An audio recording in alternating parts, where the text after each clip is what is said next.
El siguiente segmento tiene contenido o opinión.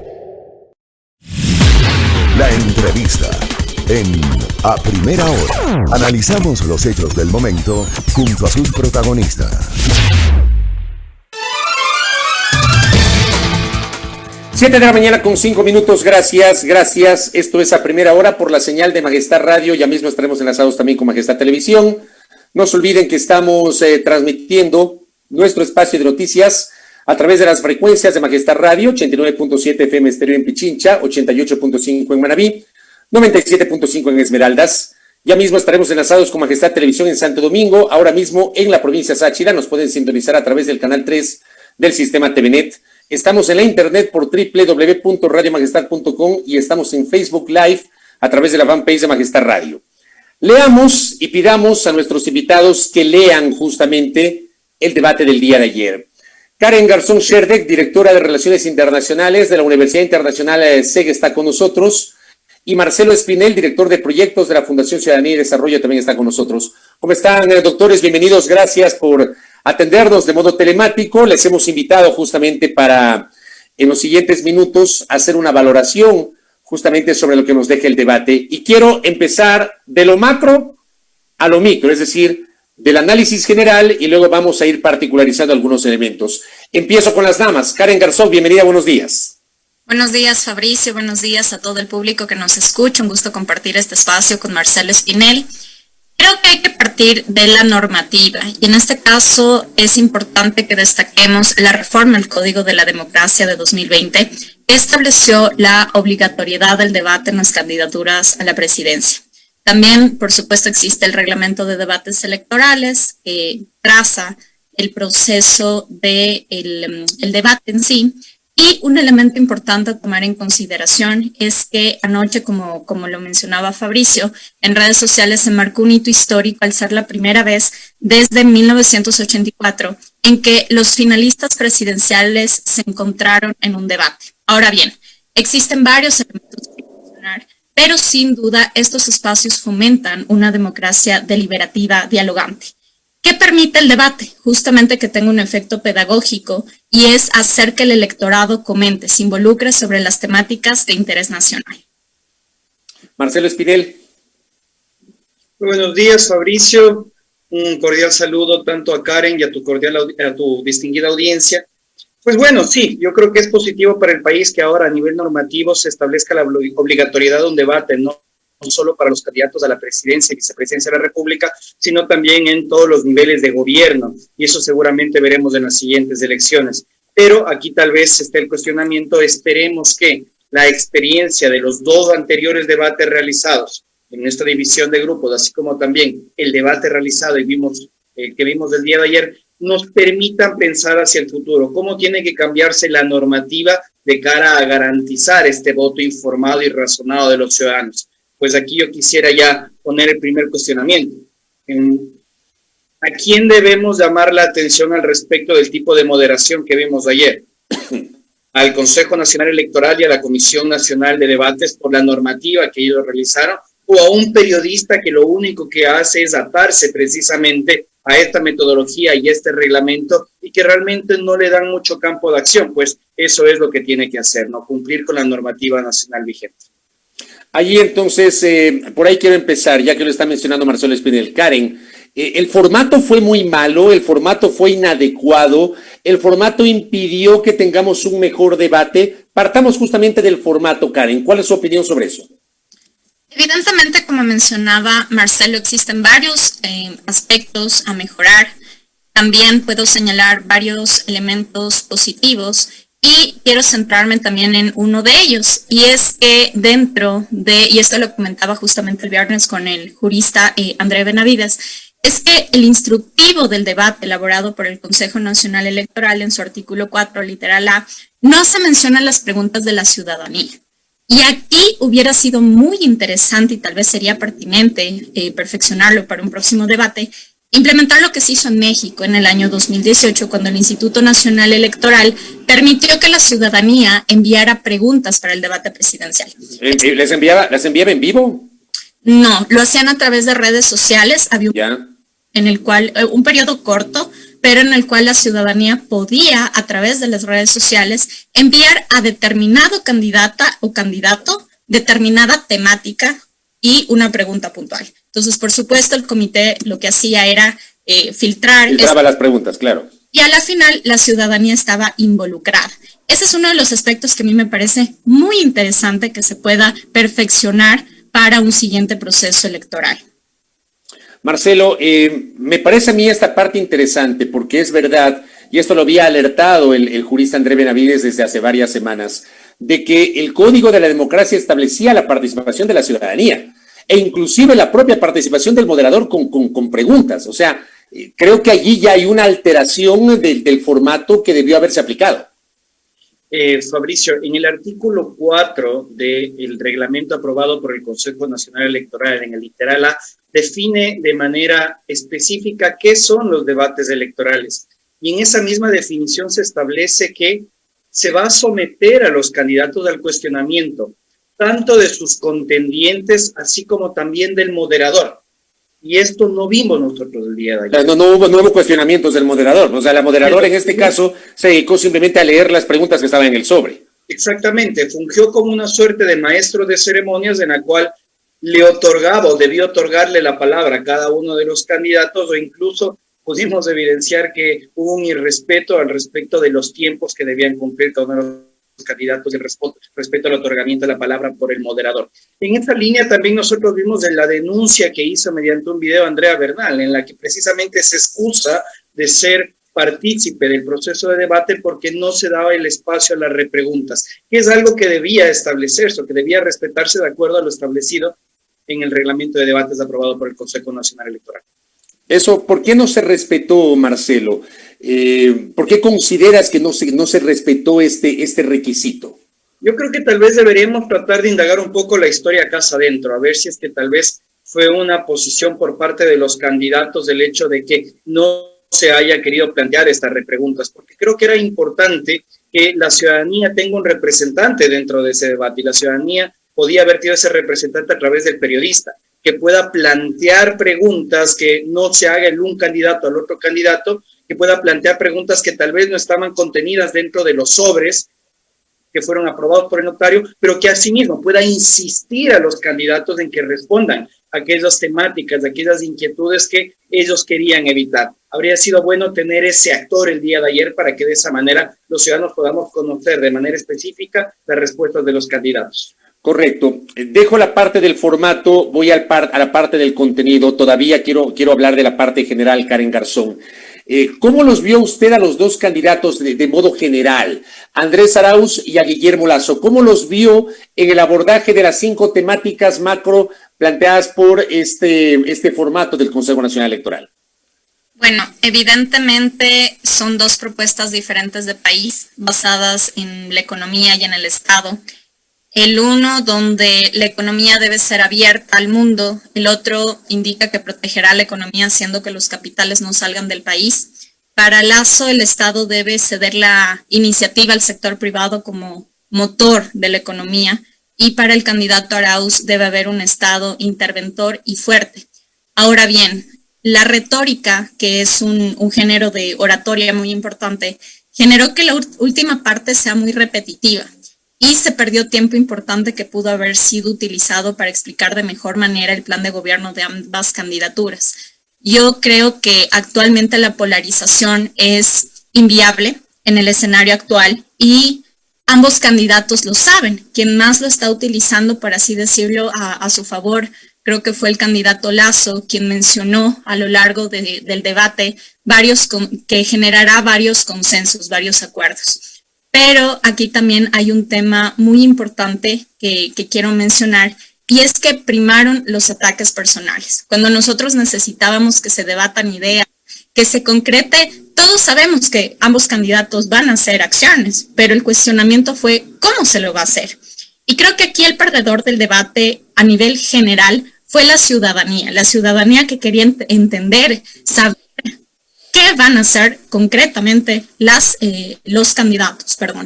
Ambos candidatos indicaron también de manera general sus propuestas sin aspectos concretos, y tal vez en cierta forma, en cierto momento, el candidato Lasso puntualizó un poco más con ciertos datos, pero fue algo mínimo de lado y lado.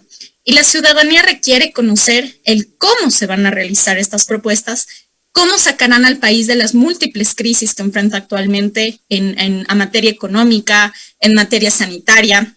A mí me dejó todos los 5 ejes, me dejó un sinsabor, por así decirlo, porque de las preguntas que claro, abordaban muchas temáticas, no se respondía efectivamente lo que se preguntaba. Y el país está en una crisis peor a la del 2000, que ha dejado importantes secuelas sociales, económicas, sanitarias, y el debate no tenía que centrarse en los ataques, sino en responder las preguntas, en dar certezas al electorado, en informar, porque a raíz, si bien es cierto, con un debate el porcentaje que bordea el 30% del electorado que aún no ha decidido su voto por A o B candidato, pues lo que permite es que en cierto porcentaje sí lo haga. Va a ser muy clave a partir de ahora que empezamos periodo pues, de campaña electoral, la figura, las propuestas, cómo se muevan los candidatos. Pero sí es un debate que prometía mucho. Yo tenía expectativas del debate y se evidenció que primó el ataque personal. Hubieron preguntas que ni siquiera se contestaron porque primaba este ataque personal. Claro, se hacían preguntas y resulta que la respuesta era totalmente distinta. Por eso es que yo defendía la necesidad de que el moderador o moderadora en este caso tenga la posibilidad de presionar para que respondan la pregunta y lamentablemente eso no ocurrió. Marcelo, igualmente, dentro de este contexto general, este análisis de los 5 temas macro que fueron presentados por parte de los candidatos, entre Andrés Arauz y Guillermo Lasso, ¿qué sensaciones le ha dejado? Creo que aquí lo primero fue, desde mi punto de vista, que el tiempo que tenían los candidatos para responder preguntas que parecían investigaciones de tesis doctoral realmente dejaba al ciudadano con las ganas de saber, bueno, ¿y qué pasó con este tema?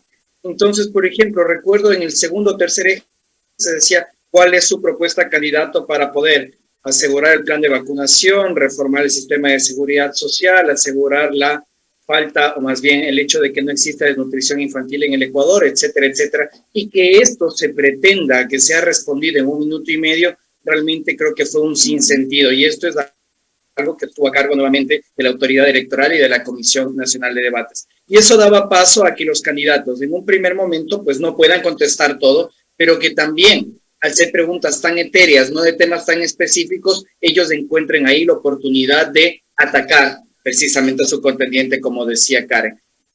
Y coincido plenamente, a la larga, quien termina perdiendo es el ciudadano que no se puede informar adecuadamente sobre cuáles serían las propuestas de los candidatos. Los candidatos también tenían la oportunidad de utilizar precisamente esta contextualización, los datos que se estaban entregando para poder apalancar mejor sus respuestas.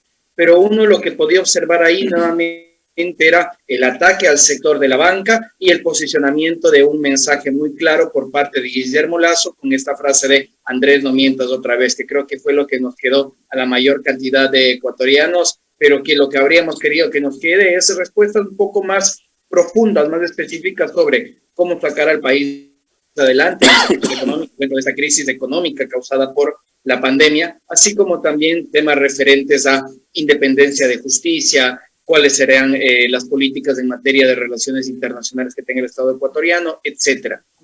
Creo también que es interesante ver cómo fue el impacto del debate, tal vez en redes sociales, al menos en Twitter, que yo sé que es una parte minúscula del Estado ecuatoriano. Tuvimos un solo ganador, que en este caso habría sido Guillermo Lasso, que logró posicionar mensajes fuerza, pero yo no creo que el posicionamiento de estos mensajes fuerza pueda tener una influencia fuerte, directa, dentro de este electorado indeciso. O sea, volvemos a decir, Marcelo, volvemos a decir allí que, perdón que te interrumpa, volvemos a decir que Twitter no es el país. O sea, creo que eso hay que insistir en quedar claro, ¿verdad? Y ese es un gran error, la cantidad de cuentas, el sector poblacional que está presente en Twitter. Sería un error pensar que el ganador del debate es Guillermo Lasso porque logró posicionar de mejor manera un hashtag en redes sociales, ¿no? Ese sin duda que sería un gran error de análisis. Y en esa línea, pues, yo creo que a 3 semanas de las elecciones, el debate no va a tener una mayor influencia, tal vez la influencia que habríamos querido, y habrá que ver cómo se sigue decantando la campaña electoral, la presencia en medios de comunicación de los candidatos, así como también, y esto es desafortunado, las denuncias que vayan realizando, ¿no? Porque esta campaña se ha caracterizado por tratar de hacer denuncias en contra de los contendientes con la finalidad de restarle votos. Y tal vez el ideal de todos los ecuatorianos habría sido tener candidatos que con sus propuestas traten precisamente de captar eso. Muy bien, estamos compartiendo en este momento un espacio de análisis con Karen Garzón Sherdek y con Marcelo Espinel, justamente a propósito de los ecos que nos dejó el debate presidencial del día de ayer. Creo que coincidimos en que las expectativas se nos fueron al suelo, en eso creo que estamos los tres de acuerdo, se nos fueron al suelo las expectativas que seguramente teníamos, yo al menos sí las tenía y las he expresado públicamente, y me quedé con un muy mal sabor de boca sobre el producto final de este debate. A ver, doctora Karen Garzón, el primer eje fue el de economía y empleo. A mí me dio la impresión, y esto lo mencioné en el comentario precedente antes de empezar con la ronda de entrevistas, que se habló mucho otra vez de los lugares comunes, que la defensa de la dolarización, que quieren convertir a Ecuador en Venezuela, que quieren la desdolarización, que no sé qué. O sea, nos quedamos solamente en la parte, digamos, de los lugares comunes y no nos quedamos en el condumio. ¿Cómo hacer para garantizar la fortaleza de la dolarización, para que no se caiga el esquema monetario que tiene el Ecuador?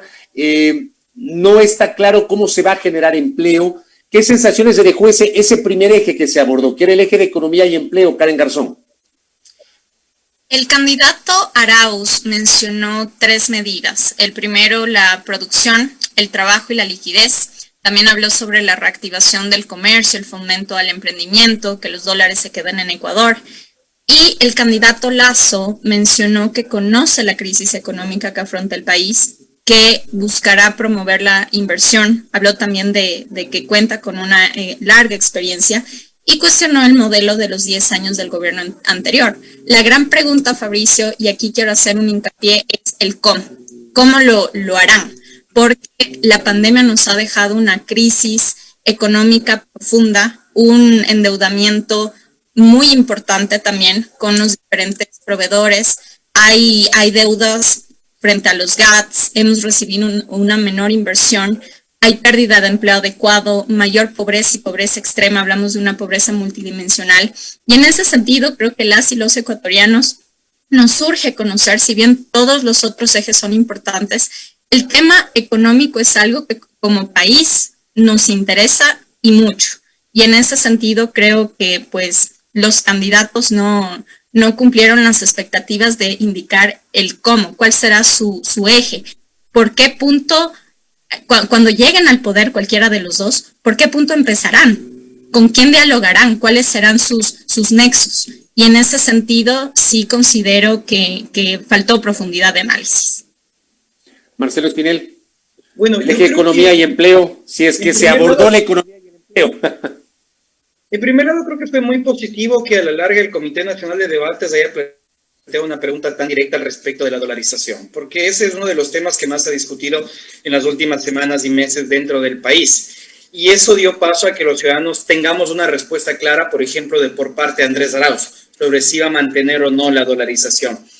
Creo que existieron puntos de convergencia interesantes que tal vez no nos lo habríamos imaginado, y es el hecho de que tanto Arauz como Lasso planteaban la reducción de impuestos, e incluso hicieron una mención específica al 2% del impuesto a la renta que ahora se está cobrando a las microempresas, ¿no?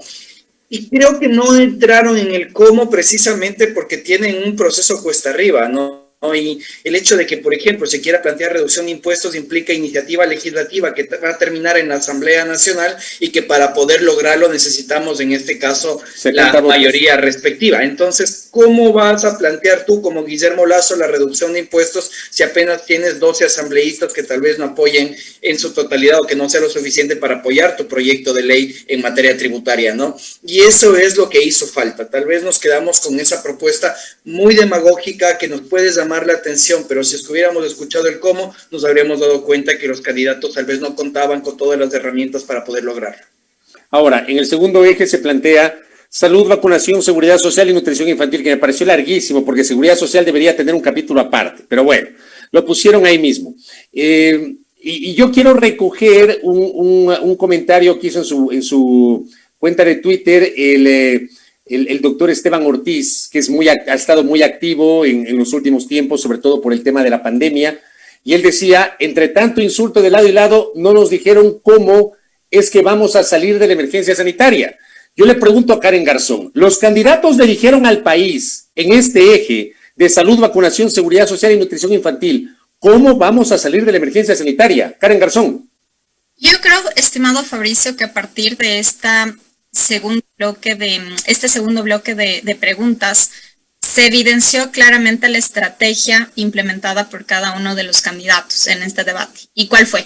Que por parte de Arauz se cuestionaba a Lasso por su condición de banquero, algo que se ha mantenido latente en los últimos meses, si bien es cierto cayó en la repetición, y por parte de Lasso, recordar que Arauz fue parte del gobierno de Correa y que este último puso a Moreno en la presidencia. Mencionar también, a partir, me parece, de la tercera, cuarta pregunta, se empezó a hacer repetitivo con el tema de las mentiras y en menor medida el tema de Venezuela. Pero el eje de salud, que es un tema que también a nosotros, las y los ecuatorianos, nos compete por ser la situación de momento, algo que ha generado las múltiples crisis que les comentaba en virtud de la pandemia, pues yo no evidencié que se responda a la pregunta.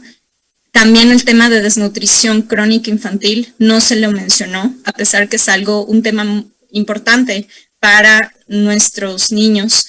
Y en ese sentido, pues el candidato Lasso indicó que conoció la realidad de la salud, que había evidenciado que hacen falta insumos médicos, medicinas en los centros hospitalarios y prometió que en 100 días vacunará a 9 millones de ecuatorianas y ecuatorianos, que negociará vacunas con varios proveedores. Se desvió del tema central de salud, hablando y respondiendo a ataques de temas personales, algo que, reitero, no cabía en un debate con tan poco tiempo que permitía el formato.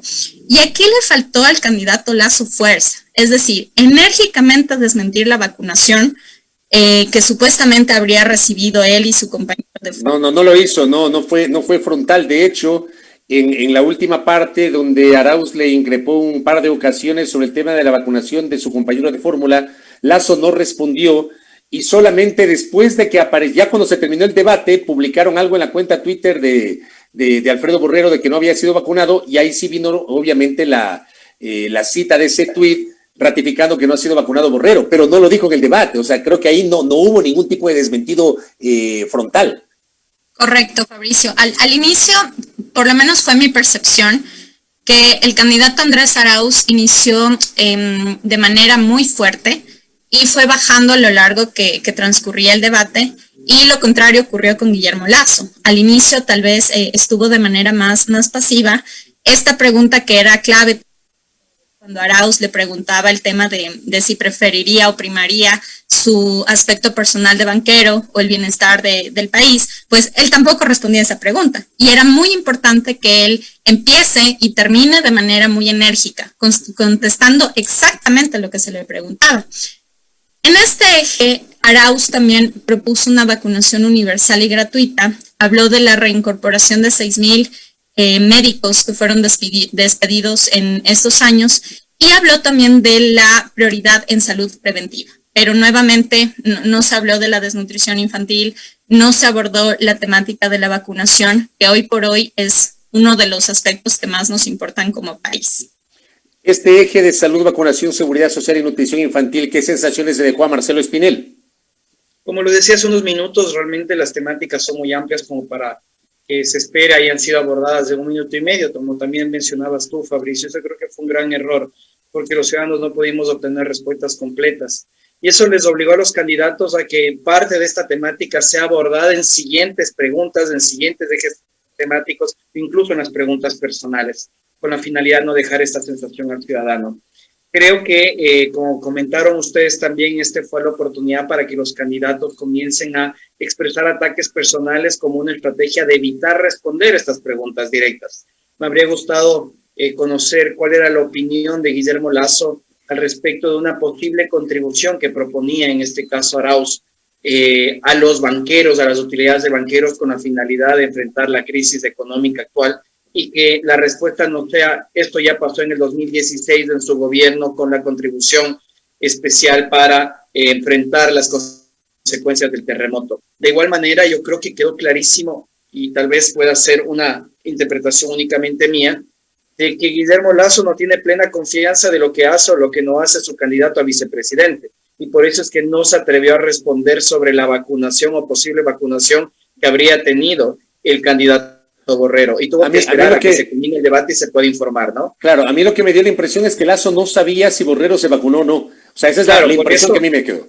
A mí también, por eso es que no respondió en ese momento y tuvieron que esperar a que el candidato vaya y le diga a su candidato a vicepresidente, ¿te vacunaste o no te vacunaste? Porque él creo que fue cauto, al menos en eso, pero también puso en evidencia el desconocimiento de qué es lo que hace su candidato a vicepresidente.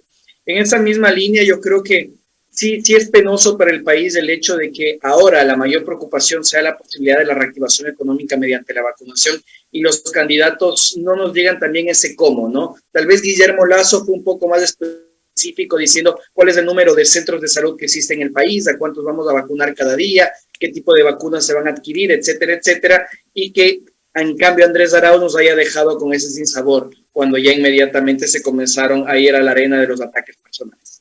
Claro, coincido en esa parte respecto del tema de vacunación. El tercer eje, que creo que ese va a ser de mayor análisis por parte de ustedes, tomando en cuenta sus experticias, queridos invitados, abordó democracia, institucionalidad estatal, independencia de poderes, participación ciudadana y transparencia. Karen Garzón, ambos candidatos dijeron que van a garantizar la independencia de las funciones del Estado, que van a garantizar la independencia de la función judicial. Creo que tal vez ese fue el mensaje central que dejaron los dos en este eje. ¿Qué sensaciones le dejó a usted? A mí, digamos, me quedo solamente con la generalidad, pero resulta que a lo largo de casi 41 años de vida democrática, todos quienes ostentaron el poder político en su turno tuvieron algún tipo de incidencia o injerencia en la administración de justicia. ¿Qué sensaciones nos deja este eje y las respuestas de los candidatos, Karen Garzón Sherdick? Pregunta, creo, Fabricio, que hubo algunos momentos interesantes. Por ejemplo, Guillermo Lasso hablando de las y los jóvenes, del medio ambiente, del grupo LGBTI, temas de género, entre otros, que empezaron a partir desde esta pregunta. Ambos coincidieron en marcar distanciamiento del gobierno de Lenín Moreno. Y aquí, pues, dentro de la pregunta, dentro del video, se evidenciaba este importante debilitamiento institucional. En general, volvieron a haber respuestas tibias, no quedaron claras las propuestas. Creo que a partir del segundo bloque se centraba mucho en atacar y en desprestigiar al contrincante. Y en ese sentido, pues, evidentemente, el candidato Arauz lo que mencionaba era que se va a erradicar la corrupción, la violencia de género. Indicó que pretende gobernar con participación ciudadana y todas las fuerzas políticas, a pesar de la polarización del país, que también busca un gobierno paritario, el Estado plurinacional, donde la tecnología será una gran aliada. Y en el caso de Lasso, también se mencionaba el autoritarismo del gobierno anterior. Se enfocó en este eje mucho en el pasado, le dio mucha relevancia. La mayor parte de su discurso fue justamente en recordar de manera constante el pasado. Indicó también que no realizará persecuciones y que respetará la independencia de las funciones. Va a fortalecer la fiscalía, generará alianzas, entre otros. Y pues lo que estaba mencionando justamente Fabricio, el tema de la independencia judicial. Hay que tomar en cuenta que la justicia debe actuar de forma independiente, sin temor ni favor, y no puede servir a una persecución o impunidad. Hemos visto cómo, pues, de cierta forma, prácticamente en todos los gobiernos, se ha tratado de incidir en la justicia. La justicia debe ser independiente. En ese sentido, creo que si es que cualquiera de los dos candidatos llega a ser presidente, efectivamente esto sería una de las temáticas que debe primar en su gobierno, respetar la independencia de la justicia. Marcelo Espinel. Pues, realmente a mí no me quedó tan claro si es que Andrés Arauz estaba dispuesto al 100% a respetar la independencia de funciones. Esto en virtud de que la pregunta se direccionaba al hecho de que si es que se van a respetar las sentencias ya existentes de los últimos años de los implicados de corrupción, que precisamente serían los funcionarios del correísmo. Yo creo que Arauz fue hábil con las palabras al decir que van a respetar la independencia de una función que no esté amañada, que no esté dispuesta a iniciar acciones de chantaje. Entonces eso a mí me dejó como que ciertas dudas. Por otro lado, creo que lo que trató de hacer Guillermo Lasso es retomar precisamente esta reforma que no fue aprobada por la Asamblea Nacional en días pasados sobre darle esta independencia, autonomía, fortalecimiento a la Fiscalía General del Estado. Por otro lado, creo que es algo positivo para el país que, por ejemplo, Andrés Arauz hable de gobierno abierto, hable de datos abiertos, así como también de cómo podemos utilizar la tecnología para luchar contra la corrupción, y que asimismo Guillermo Lasso hable sobre un gobierno digital abierto y transparente en el país. Ese tipo de temáticas es bueno que se empiecen a discutir. Veo con buenos ojos lo que mencionaba también Karen, que es el hecho de que Guillermo Lasso habló sobre grupos LGBTI. Creo que tal vez no era el eje temático adecuado, pero que Guillermo Lasso comienza a hablar sobre aquellos grupos que no eran cercanos al candidato en procesos electorales anteriores, así como también en la primera vuelta, es algo positivo para el país. Sin embargo, pues a la larga yo creo, nuevamente insisto con esto, Fabricio, temáticas tan amplias requerían una mayor cantidad de tiempo o especificidad en las preguntas. Yo creo que habría sido interesante dentro de este eje temático hablar sobre la posibilidad de una asamblea constituyente o una reforma constitucional de cara a cambiar la estructura del Estado, que es algo que también hace uno de los temas que se ha venido discutiendo y que podría dar cabida a otro tipo de acciones por parte de quien proponga esta suerte de reforma institucional. Correcto. Estoy en la recta final del espacio. Me quedan dos ejes y les pido abordarlos en una sola. Educación, desarrollo humano y tecnología. Y el otro, el último, era relaciones internacionales, movilidad humana y desarrollo sostenible. Karen Garzón, sobre estos dos ejes, ¿qué sensaciones se dejó el debate? Bueno, en el último eje, que es mi expertise, te puedo decir, querido Fabricio, que no se respondió a la pregunta, no me quedó claro qué se va a abordar en el ámbito de relaciones internacionales, cuáles serán los principales socios comerciales, estratégicos, si se enfocará a China y a otros socios como fue el gobierno del exmandatario Rafael Correa, o si se enfocará en el caso, por ejemplo, Lasso tenía mucho potencial, tenía que explotar el tema de Alianza del Pacífico. Algo que no se lo hizo, se enfocó mucho en el tema de Venezuela, de hecho fue lo único que me quedó en mi mente. En el caso pues de educación, la pandemia ha afectado de manera directa a la educación en cuanto a diserción estudiantil y es un eje muy importante y pues claro, el candidato Guillermo Lasso lo que mencionaba es que va a pasar de un modelo de memorización a un análisis crítico, donde eliminará la CENESID, dará un libre acceso a la universidad, impulsará la educación superior tecnológica y a él le preocupaba mucho el tema de que 300,000 bachilleres se gradúan cada año y necesitan una inserción laboral. Entonces, él cuestionaba mucho qué oportunidades se les va a dar a estos bachilleres. Por su parte, también Arauz mencionaba que la educación es el futuro del país, que se trabajará activamente en las zonas rurales para que puedan acceder a la educación y que, por supuesto, volverá a este esquema de becas que es muy importante para nuestra educación. Siguieron muchos ataques personales, como bien mencionaba Marcelo, fueron unas respuestas bastante tibias que no daban realmente al ejercicio de debate. Marcelo Espinel, esos dos últimos ejes. Bueno, en los dos últimos ejes creo que se puso en evidencia que Andrés Arauz tiene tal vez un mayor conocimiento al respecto de cuáles son las políticas educativas, tanto en estudios universitarios, estudios técnicos, temas de evaluación de competencias, etcétera. Eso creo que fue bastante interesante. Creo que Guillermo Lasso está reciclando la propuesta de años anteriores al respecto de ya no eliminar la CENESID, sino modificarla, ya no realizar una intervención fuerte en las universidades, así como también creo que fue positivo que ambos coincidan en que existía la necesidad de becas para que se pueda premiar o ayudar a los mejores ecuatorianos respecto a su formación universitaria. Me dio un poco de pena escuchar a los dos candidatos hablar sobre la necesidad del Internet, de la educación a distancia, pero sin tener en cuenta la brecha digital. esperar que únicamente el Internet nos ayude a solucionar los problemas de acceso a la educación sin pensar en la brecha digital o sino, sin referirnos de manera específica a cómo enfrentarla, creo que es un problema. En materia de relaciones internacionales, creo que cuando Andrés Arauz le pregunta sobre el protocolo de Nagoya al candidato Lasso, inmediatamente se da el paso nuevamente al ataque, ¿no?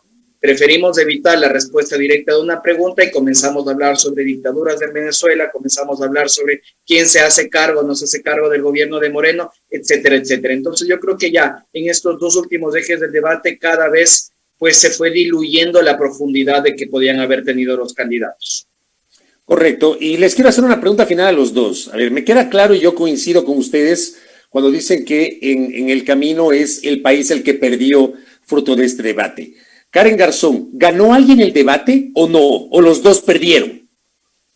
Yo creo, Fabricio, que cuando tienes la oportunidad de llegar a un 37% del electorado que en primera vuelta votó por las 14 candidaturas que había, tienes en tus manos una herramienta, pero también una responsabilidad.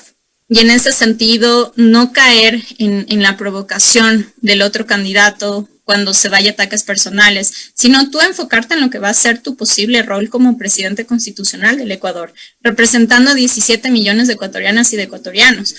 Quien sea que gane la presidencia y se posicione a partir del 24 de mayo, tendrá en sus manos nuestro futuro, tomará decisiones trascendentales, no va a ser un gobierno fácil por muchas situaciones. El tema de la triple crisis que comentábamos en el bloque anterior, el tema que mencionaba Marcelo Espinel, de que en el legislativo pues hay varios bloques y tendrán muy difícil cualquiera de los dos candidatos hacer alianzas, lograr consensos. Y en ese sentido creo que más allá del discurso se requiere de un presidente que pueda hacer frente a los problemas que tendrá que cualquiera de los dos hacerse cargo.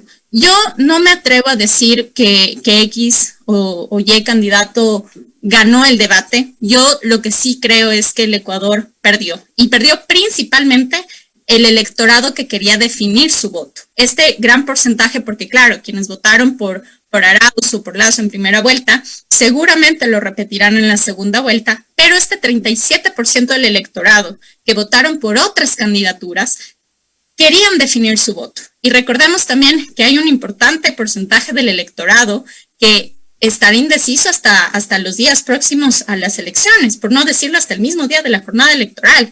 Entonces, este debate, este intercambio de posturas, conocer el plan de gobierno, porque por supuesto en primera vuelta fue muy difícil leerse las 16 planes de gobierno que existían, y en este sentido creo que llegar de otra forma diferente a la que fue la primera vuelta electoral hubiera sido muy interesante, pero yo, por ejemplo, esperaba que no haya un ataque personal, y fue lo primero que se evidenció.